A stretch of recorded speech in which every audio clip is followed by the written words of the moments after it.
wale ɲuman dɔn foli bɛ kurakuraya k'a lase aw ma fɔ yan fɔ aw sigiyɔrɔ la an balima bamanankanmɛnlaw Mali kɔnɔ ani Mali kɔkan an b'a jira aw la k'a fɔ ko nin bamanankan kunnafoni wagati selen walali bɛna kɛ minnu kɔnɔ kumaw la aw ye Mali kɔnɔ ani a kɔkan kibaruya olu de don an b'a fɔ ko n'o kuma selen aw dangan na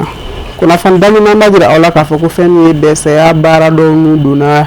Dumazana sigida la commune 1 kɔnɔ Bamakɔ campagne de salubrité baara dɔw min a daŋanamayara association progressiste ɲɛta fɛ ka fara commune 1 mairie ale ni Sangarebugu mairie ka jɛɲɔgɔnya baaraw kɔnɔna na kari avril kalo tile 19 kɛnɛ don min a seriyara maaba caman fɛ an ka jɛ an ka sɔrɔlu ɲamada ɲɔgɔn fɛ. Ni sifinkulu commune 1 kɔnɔ kɛrɛnkɛrɛnnenya na Dumazana association progressiste ɲɛta a ma sigi k'a bolo fila da sen kan jamanajɔ nasiraw fɛ a cɛsirilen no sanga ani waati ka jamana ɲɛmaw dɛmɛ sigida ɲɛta binakun kana hakaja jamana yɛrɛ ɲɛta binakun ni saniya ani bɛsɛya baaraw dɔw n'u donnen a fɛ ni o de ka ɲɛmaw cɛ k'u fara ɲɔgɔn kan sigidadenw ka se ka lafiya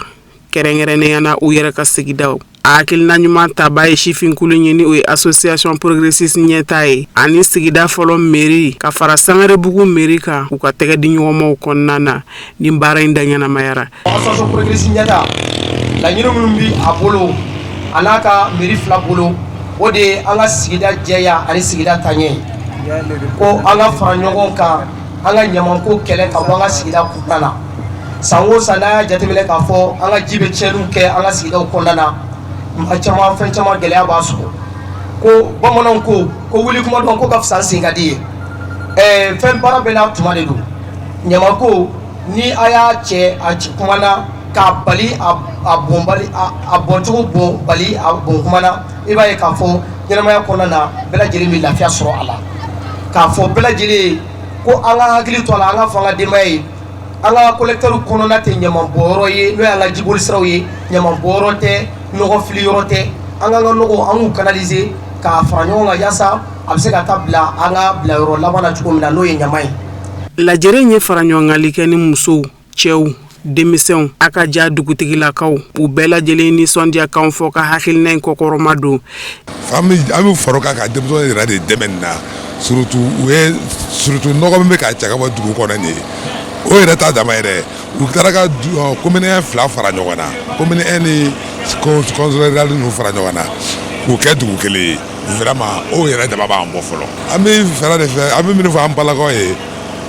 ni ma yɔrɔ bi jɛ muso de bɛ yɔrɔ jɛ dɛ ni muso yɛrɛ kɛra yɔrɔ nɔgɔba ye olu de b'a cɛ ka n'a kɛ kɔdingɛ kɔnɔ n'a ji fana nana a de bɛ tila ka olu muso kelen sɛgɛn o fana u ka fara denmisɛn ninnu kan u ka jɛ ka kɛ kelen a kɛnɛ in kan commune 1 ani Sangarebugu mairie ni baara in daɲɛnamayara olu ka cɛsiriw kɔnɔna na ka fara association progressiste ɲɛta kan Sangarebugu mairie ka ciladen a ye nisɔndiyakanw jira ka hakilina in fo kosɛbɛ. Mɔgɔ fɛn fɛn ko k'a bɛ ɲaman cɛ ka bɔ i kɔrɔ ɲaman bɛ fɛn caman yira a bɛ banako ɲɛ yira a bɛ fɛn caman yira mɔgɔ fɛn fɛn wulila ka na kun bɛna ɲaman cɛ ka bɔ i kɔrɔ vraiment an tɛ se ka o tigi fo ka wale ɲuman dɔn donc baara in mun kɛra sisan ne ye kun fɔlɔ de ne bɛ weleweleda min ta population ma u ka hakili to yɔrɔ in na an kɔni bɛ minɛ ɲaman cɛ ka bɔ yen sɔgɔmada in na mais ni ɲaman bɔra an kana ɲaman ye yɔrɔ in na bilen dɛ o de ka gɛlɛn chaque matin don o don sɔgɔma an yɛrɛ tɛmɛtɔ an bɛna lajɛ si tufa ɲaman bɔnna yɔrɔ in ba ɲaman ma bɔn. Hakilila jigila an b'a jira aw la k'a fɔ ko fɛn min ye association progressiste ɲɛta a ka wulikajɔ sabatilen don kosɛbɛ cogoya min na ɲɛta badabada bɛ se ka sabati k'a jira aw la k'a fɔ fana fɛn min ye ni ɲamancɛ ni fosse labɔ in ye a baara kun fɔlɔ o n'u donna maire ninnu fɛ ni o ye Sangarebugu maire ka délégué ka fara commune 1 maire kan ni association progressiste ɲɛta ɲɛmaw ka laɲini ye o de baara ninnu bɛɛ lajɛlen ninnu don ka fara jataw kan photo de famille.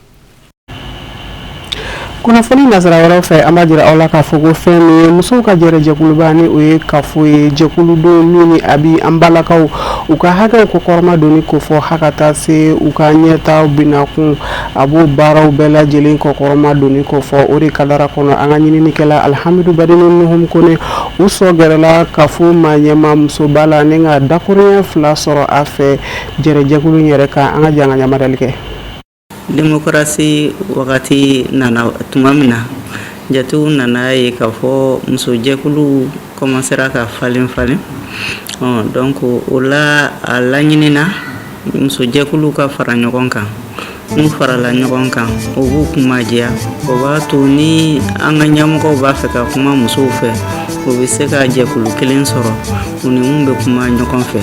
o ka bɔ la minnu fana bɛna an dɛmɛ ni kama n'o ye partenaires ye n'olu fana b'a fɛ ka musow hakilina sɔrɔ u bɛ jɛkulu sɔrɔ u ni mun bɛ se ka kuma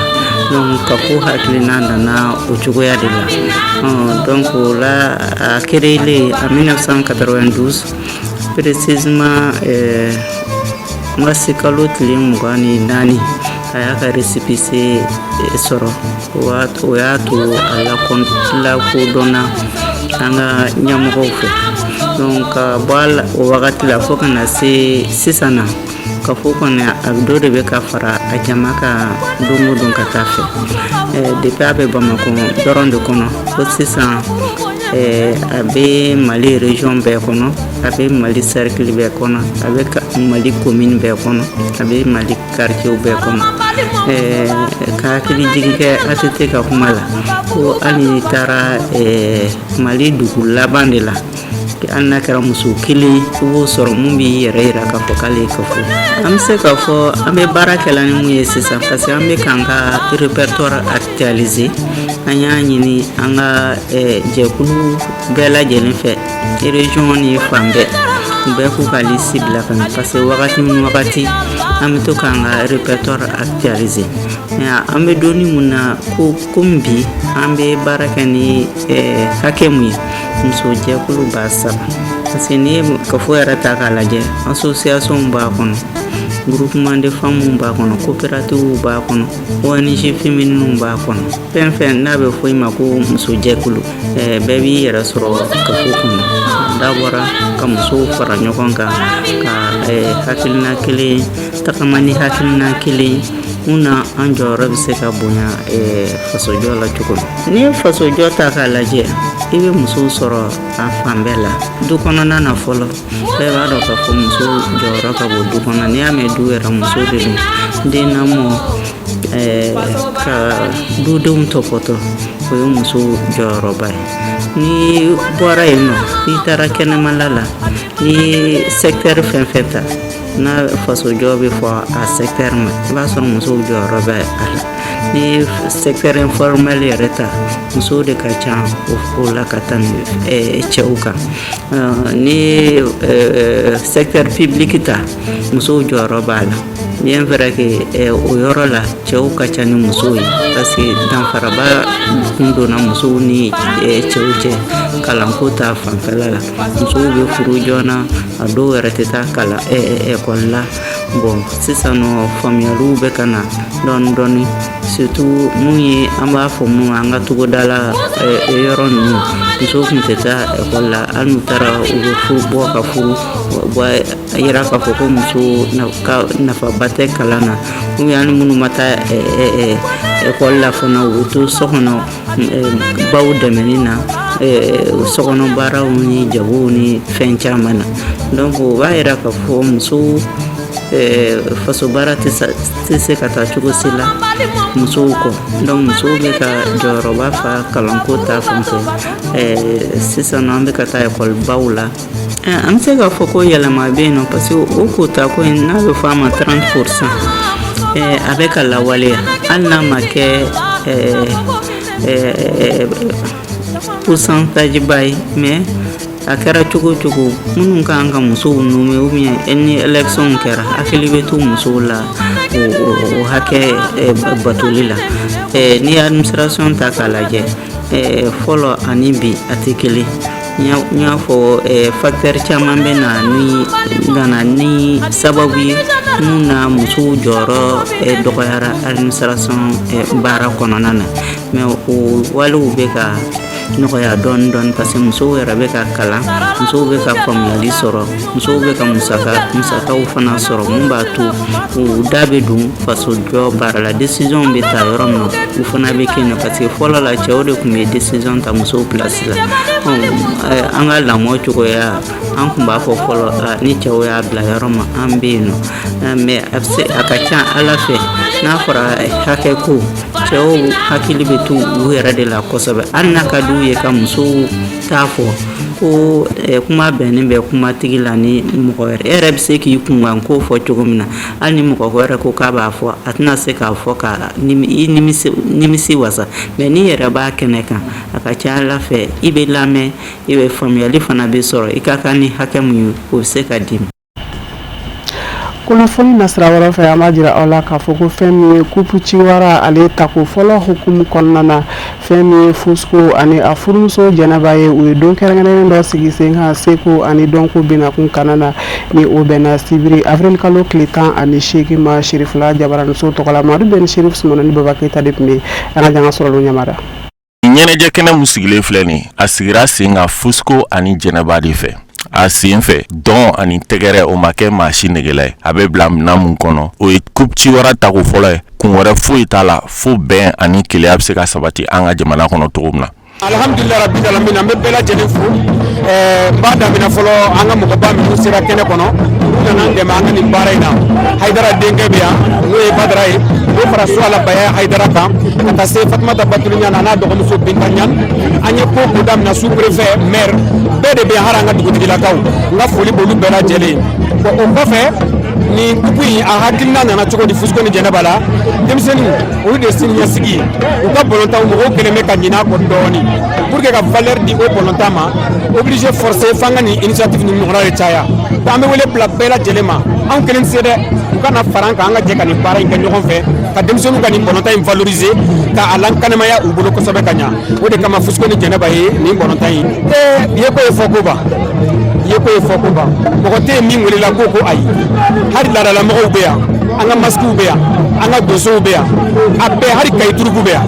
donc nimisi wasa yɛrɛ kuma yɛrɛ tɛ da an ka ɲamakala kɔrɔbaw bɛ yan Burama Sumano bɛ yan Alu Jabate bɛ yan Sanbala Kanute bɛ yan a ka ca donc n'an ko k'an bɛ nimisi wasa fɔ an tɛ se ka kuma ne yɛrɛ kɔni kuma tɛ ne da walayi je suis très très content. Maa welelenba caman tun bɛ a kɛnɛ kan olu dɔ y'u ka nisɔndiya yira kosɛbɛ ka sababu kɛ ni nin kɛnɛ in sigili ye u y'a yira u ka kuma la k'a fɔ a bɛ kɛ sababu ye ka sifinnakaw fara ɲɔgɔn kan nisɔndiya kɔnɔna la bɛn ani keleya ka se ka wara u ni ɲɔgɔn cɛ. Vraiment an nisɔndiyalen b'a don parce que ko ye denmisɛnninw ka ko ye Fatumata Batulu Ɲan cɛsirilen b'a la kosɛbɛ an bɛ denmisɛnnin ko de la donc an bɛ bɛɛ lajɛlen fo ka nabaga bɛɛ lajɛlen fo ka sponsor fo ani partenaire wa diyara an ye. An nana an balimakɛ an balimamuso ka wele n'o ye o ye Fusco ni Jɛnɛba ye o ye wele lase an ma an nana ka na fara u kan senna bɔlɔntan min u y'a labɛn Mali jeunesse kunda kɛrɛnkɛrɛnnenya la an ka denmisɛnninw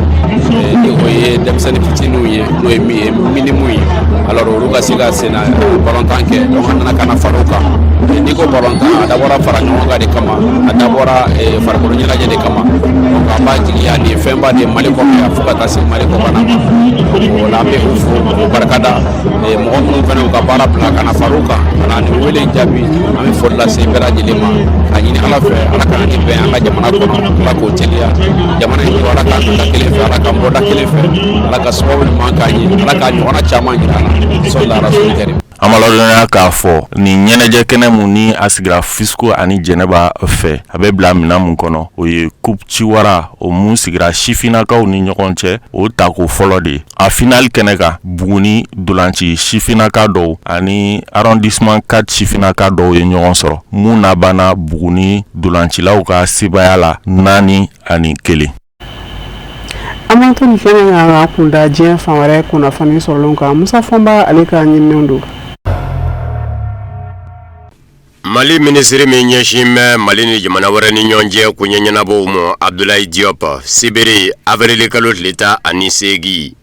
a yera Togo faaba la Lomé lajɛ kɛnɛ ka lajɛ min hakilina bɔra Togoma ɲɛmɔgɔw la n'a bi wele ko nouvelle stratégie du Togo pour le Sahel 2026 à 2028 Togo jamana ɲɛmaaw ka fɛɛrɛ kura farafina cɛcɛ kana jamanaw gwɛlɛya u ɲɛnabɔli kɔrɔ o n'o de donna ni Abdoulaye Diop ye Mali jɔyɔrɔ fa kɛnɛ kan. Ministre Abdoulaye Diop a ye kuma ta ka jira k'a fɔ hakilina ka ɲi ani foli ka kan. A b'a jira bɛɛ lajɛlen la k'a fɔ u kɛn bɛ k'a dɔn k'a fɔ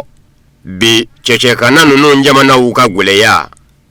a ɲɛ ka misɛn politiki bina k'u ka ani lakanako bina k'u ka o kumana u kan k'u bɛrɛ bɛn n'o ye. Ministre Abdoulaye Diop a ka kuma na a y'a jira k'a fɔ Togoma ɲɛmaaw ka nin hakilina kura in nouvelle stratégie du Togo pour le Sahel 2026 à 2028 a b'i sinsin jɔsen minnu kan o ye ka bɛɛ lajɛlen hakilinanda ɲini gwɛlɛya kunga bɛɛ lajɛlen hakilina ɲini dɔ a ka dɔn k'a fɔ jamana kelen o kelen a bɛɛ ka yɛrɛma hɔrɔnya b'a bolo k'o dɔn o jamana ye bɛnkɛlen hakilinaw ka ani fɛɛrɛw ka k'olu ka don bala jamana ninnu kunga n'o ye cɛcɛkana jamanaw ye cɛcɛkana jamanaw fɛnɛ senga ye baaraw la a dondɔ bala.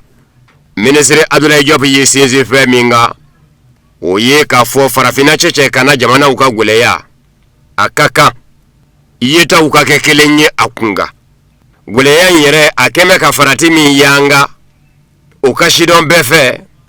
nga hali n'a dɔnnen don ko farafina cɛcɛkana jamanaw ka gwɛlɛya lakanako gwɛlɛya don maa kana ɲinɛ k'a fɔ gwɛlɛya in tɛ se ka wuli ka sɔrɔ jamana ninnu ka yiriwali ko kuma ma fɔ a ka di jamana ninnu ye u ka politiki ka labaara cogo min o fɛnɛ ma fɔ. Ministre Abdoulaye Diop Mali tɔgɔ la a y'a yira k'a fɔ a ka sidɔn bɛɛ fɛ ko farafina cɛcɛkana jamanaw ka gwɛlɛya lakanabaliya gwɛlɛya a ma jujɔ farafina cɛcɛkana jamanaw na a bɔra yɔrɔ de la ka se farafina cɛcɛkana jamanaw na setigi jamanaw minnu dar'u ka kokolo kɛ Libi jamana kɔnɔ ka Muammar Gaddafi kundo o kɔlɔlɔ de nana yɛlɛ farafina cɛcɛkana jamanaw na k'a sabu kɛ maramafɛnw yɛrɛ kɛra lakanabaliya bonyana ka nin yɛrɛ sɔrɔ farafina cɛcɛkana nɔ. A ko farafina cɛcɛkana jamana sabaw Burkina, Mali ani Niger u ka jɛkulu Confédération des États du Sahel AES o ye fɛɛrɛ kura bolo da jamana sabaw bɛ se lakana cogo min n'u yɛrɛ ka hakilina talenw ye o sinsin bere fɛnɛ ye saba ye baara bɛ ka kɛ minnu ka jamana sabaw ɲɛmaaw fɛ. Sinsin bere fɔlɔ lakanako sinsin bere filanan farafina cɛcɛkana jamana saba ninnu ni jamana wɛrɛ ni ɲɔgɔn cɛ olu jɛɲɔgɔnya kɛcogo n'an k'o ma ko diplomasi. Sinsin bere sabanan o ye jamana ninnu ka yiriwa ye. Ministre Abdoulaye Diop ka fɔ la bibi in na AES jɛkulu a ka fɛɛrɛ bɛ ka ɲɛ a bolo farafina tile bi yan fan fɛ. Ministre min ɲɛsin bɛ Mali ni jamana wɛrɛ ni ɲɔgɔn cɛ ko ɲɛɲɛnabɔw ma Abdoulaye Diop a y'a yira k'a fɔ lakanako na sira fɛ ni jamanaw ma ɲɛ ko o ni farafina cɛcɛkana jamanaw bɛ se jɛ ka baara kɛ o tɛ taa danaya kɔ. AES jamanaw ka laɲini ye min ye danaya ka sɔrɔ u n'u jɛɲɔgɔn jamanaw cɛ lakana kɔrɔ jamana dɔ kana ye i n'a fɔ min faran bɛ jarawelilaw ka maramafɛntigiw ka dogodogonin dugu la ni ka farafina cɛcɛkana jamana sabaw basigi tiɲɛ. A y'a yira k'a fɔ a ka kan Togo jamana ka nin hakilina talen nouvelle stratégie du Togo pour le Sahel 2026 à 2028 n'a ma ɲɛ dangɛnɛmaya kɔ a fɛɛrɛw ka kɛ farafina jamanaw yɛrɛw ka fɛɛrɛ talenw ye ni musaka ko bɛrɔ a musaka bɔbaa ka kɛ farafina jamanaw ka musaka bɔlen ye a dangɛnɛmayali baaraw fɛnɛ ka kɔlɔsi minɛ k'u nakun taama farafina jamanaw fɛ min ye baɲumankɛw ye sa diɲɛ seleke naani bina k'u kan. Abdoulaye Diop ye a jira k'a fɔ a ka kan n'u ma ɲɛ jɛ kɔ farafina cɛcɛkana jamanaw fɛ a ka kɛ jɛ ye jɛ min bɛ kɛ u ni ɲɔgɔn cɛ a kana kɛ jɛ ye min bɛ kɛ farafina cɛcɛkana jamanaw kɔ kan. A ko a ka kan baɲumankɛw k'u tile farafina cɛcɛkana jamanaw ye u ka farafina cɛcɛkana jamanaw denw bonya u yɛrɛw fɛnɛ ka kɛ majigibaw ye ka yaada bila kɛrɛfɛ wali kelen ka setigiya bila kɛrɛfɛ u ka jɛɲɔgɔnya la u ni farafina cɛcɛkana jamanaw cɛ. Ka kuma kuncɛ ministre Abdoulaye Diop ye a jira k'a fɔ hakilina o hakilina n'o bɔn bɛ diinɛ ni ŋaniya nɔ Mali jamana labembe o hakilina dangene mayalila nga Mali jamana teson akabla kofe ayere kunga ngunya na bolilo kwa kaka farafinat lebi yamba jamana ku tege di nyomo nyonde me hakilina kono ani beni kele nyakono Iran jamana bane ko Amerika jamana nyama ubulu ukalla nyini ndajira le ndani duru ukunga ni Amerika jamana nyama ubulu bise ka sababu ye ka manga ba uni Iranje Amerika jamana nyama na mafo Iran jamana nyama ye ko waku yeruka laje ka fere do dajira Amerika jamana la kuma bise ka keminga ka manga ba uni nyonje kono fo mena kabo Iran jamana la sigi dede da irisila dugu bala Moscou no ye khazema jalaliye ane vedo mosti kuna foni disoche ako Iran jamana forama keme ka jira kafo sigi kafo te mo bashiye nga Iran jamana ti jeni sigi kafo de ye sigi kafo mino nap make nyoba ke inafo ale setigiye akase de bibuli Iran jamana ka ko Iran jamana te jeno de ako Amerika jamana manyema udun ukunye feretani duru de dajira Iran jamana la ko kuma kake o ka Iran jamana kaso o mo ka mangaba uninyonje nga Iran jamana ma halime o kodala ka sabuke Iran jamana ya ye kafo feretani duru dajira leun fere uteko makangi yera seke ka puma minu ngaere ba o ko sebe kote Iran jamana kundise ka jenai ko Amerika jamana nyama yorude na ma nyine olu fesa surnani domba ujurula kafo Iran jamana ere ka fere kura udajira Amerika jamana na pumabike minunga Iranga ukala sigide iresila fabala Moscou akwa kashidonga fo Iran jamana kunye fere tanyo na dajira yani Amerika jamana kanani aka fere dajira lendani duruye konga surnani doma mime uninyonje ukweme kajira kafo bibina Amerika jamana sona ke Iran jamana ka fere dajira lendangumo sinzi mbise ka keminunga kasigi kafo kukura damine uninyonje ufene dafe reterse kunafoni diso nazarala oko aye kunafoni sorokabo Iran yanva fe kafo ate irama nyemo umoni maina kafo sigi kafo la uni Amerika jamana che kudaka do Iran jamana lakana kuro Iran jamana ka keleke minanguro Iran jamana ka mugu filita kuro Iran jamana ka mugu jugu kuro ku ya men kabo Iran jamana manyema do deda ko manyema inga fola fonyongo be Amerika ni Iranje Iran jamana ka mugu jugu dla ko de kunga abarata Iran jamana kembe ka fo kwa ka dugu jugora na fasoro sira Iran ni muteka labalo ka ke mugu jugu ye nga kurango mago nyena abeka labalo ode kamo inafo jamana to ba ke chugumi Amerika jamana de beki so ko foko kuma ka ke o mugu jugu ko de ka utemene ko Amerika jamana nyemo tame ukanga ni ukasura suye Iran jamana kwa jibulo de tura dor moze ni sanje ka Iran jamana kuru mbali kutayoro ulasoro koni mbebe sigi kafo gole ya Iran jamana ni Amerika jamana ma nyemo uche utemene kofe Iran jamana wasablo kono jakulu minyashi melakana komo unyema ba Ibrahim Azizi ufene ya yira kafo Iran jamana tuna nafoka biti yere sege sigi gafo minge kundene Amerika jamana yi fo Amerika jamana ka donze ngelinda kono nde ko sigi gafo te umo joro nangoye ukaya keneka erete kubaye nga sigi gafo mini kundela utobo Iran jamana manyemo ye ukatu yere sege ula bawo asigi gafo nunu me inafo Amerika jamana be ki yere labe ni kuma do dili ye airemo sigi gafo kolokolo lila ani Iran jamana che kone sigi gafo nganya keko wuli kanga keni feunde ye feminu mike ni sodia ko ye fambla bela jelemo ko Amerika jamana dun halibi afeko yere minya kala nyini ye minyo masika shido Iran jamana manyemo fe Iran jamana wasablo jakulu nyama ba ye ngorofo lase ani katareka ukajabaranizo Al Jazeera diche ofene dafe Iranga kwa ministri so minyashime Irani jamana warani nyonja kunyanya nabo umo ubabu sendiki Ismail Bagaye aleko Iran jamana maju akafolo kafo akano na bla ubiye Pakistan dugu bala Islamabad sigi kafo keneka Iran jamana ni Amerika jamana che abrele galo detani ngonondo no bena dimashi mo Amerika jamana nyama Donald Trump de kunya jira ka fo aka chide mbe kukunda Pakistan duguba Islamabad ka benin dene abrele galo le muganye une irama nyemo kanga kuma nyonya wereke mugu manga dalila Amerika jamana ni Iran jamana che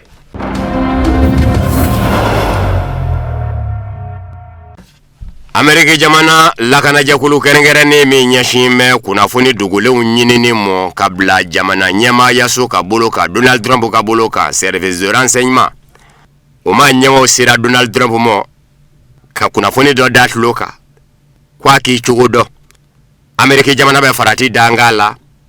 ane Iranje sigika fola mime kake Pakistan dugubala Islamabad muna kasabu ke abeka ke o Pakistan o mingono o Pakistan sura siya nyamaba no ye Marshal Asema Muniri ko yere de farati mai kwani irama nyemo bejela abeka bara u barake Irani Amerika chesigi gaforo kabeka bela jeleke kata Iran jamana dongona kora fo mena kaba Fox News kuna fondiso de la Amerika Fox News kuna fondiso ko Donald Trump kala kana jakulu kerengere ne me nyashime kuna foni ngomo oya yira Amerika jamana nyama Donald Trump la kafu Pakistan sura siya nyama ba Marshal Asema Munir usomi na afe kafu Iran jamana kelebulu corps des gardiens de la révolution islamique o nyama ba koro chama mbi minungu nya jenyonye o doye Qasem Soleimani nye o doye Hossein Salami ye wakoka kuto ochoro akagwele sigika foro Amerika jamana ni Iran je Pakistan Amerika jamana kazegi sagosoro Iran jamana no kobao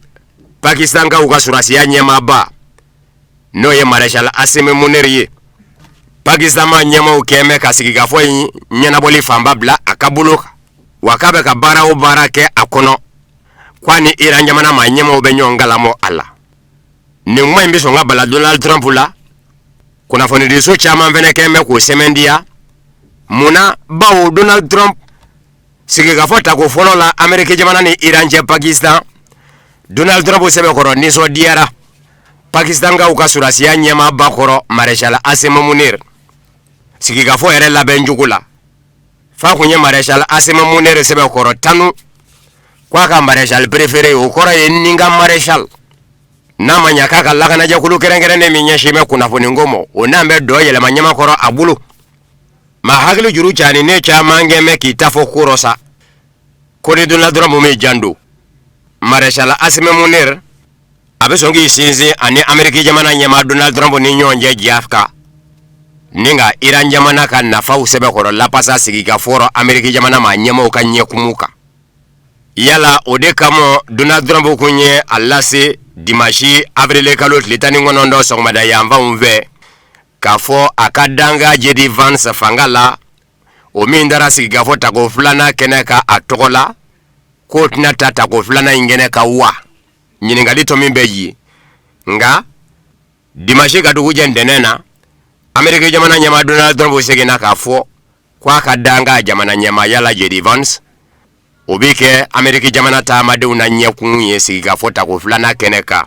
Pakistan dugubala Islamabad korofo semendiara CNN kuna foni dila muso do fe mimi wele ko Alaina Trin ako yelema do na ko ula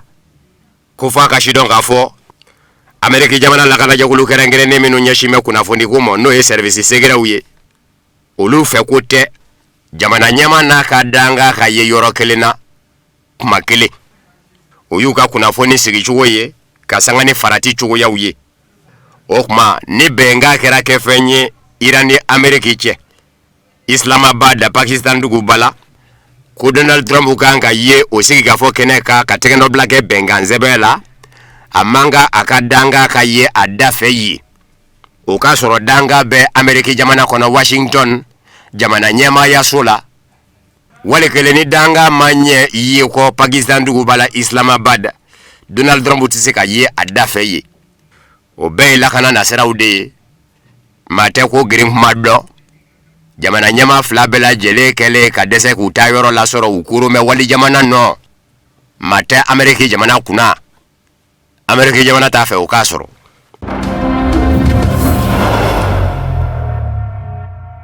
Espagne jamana nyamo ye ajira ka fo jonjo prix Nobel de la paix atenguna musomina ni Venezuela jamana dendo fangasina maton Maria Corina Machado akaye Espagne ndugu bala Madrid aduna kunye politiki binako hakilina do de la pasaliye wali jamana kono amase Espagne ma nyama umo ko bunyamaye aka Espagne nala ama uladone yakafo jenseleke nani jonjomba membedi jema nyama umo adiba ubulomino ngera basiki karamo ye jien kono prix Nobel de la paix adira ni musula kainde mo sango 2025 Maria Corina Machado Venezuela jamana dendo Nicolas Maduro ka fanga ando kundi nyongamvo musula kai Maria Corina Machado Espagne ndugu bala Madrid ani fanga nyini ndo minu nyenyonye oyane minu me hakilina kelena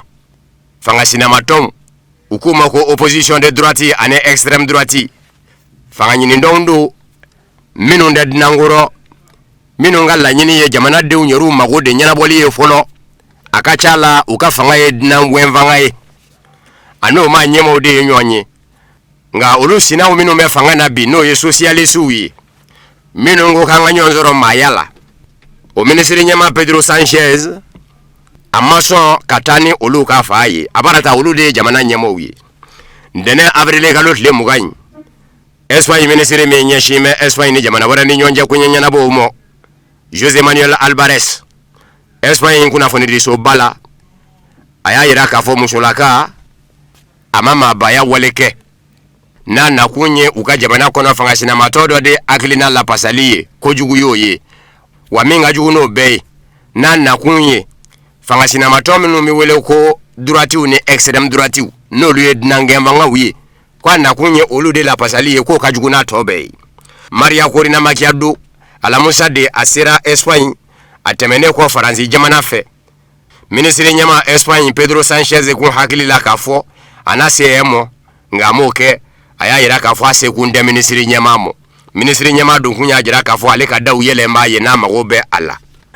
Espagne va bala Madrid ayela je basigi senga Madrid ka de umbora ka mi va dew asembe aye Espagne fanga sebe koro mafia ya ko kuma mina Nicolas Maduro be fanga na ale fasoro Venezuela ko hali Espagne fanga mi bolongoni ndi korata kafo Nicolas Maduro be ka jamana don donyoni minge ko tebe José Manuel Alvarez ako musolaka ka upmo minyo ye ko kalondete maka ko bima Espagne mbla ka Venezuela ma bolilo mbisimila minongo meka Nicolas Maduro ka fanga ke gerende fanga ye ku chama mbisimila la Espagne ndugu kuloka ko muna ko musolaka dati se umo ko Espagne fanga tina jenoye ka deme nyine anve angele ko ka deme afanga sina matona ma akalaba kana nga jamana kono kanga fanga mafia ya ko jenna kenoi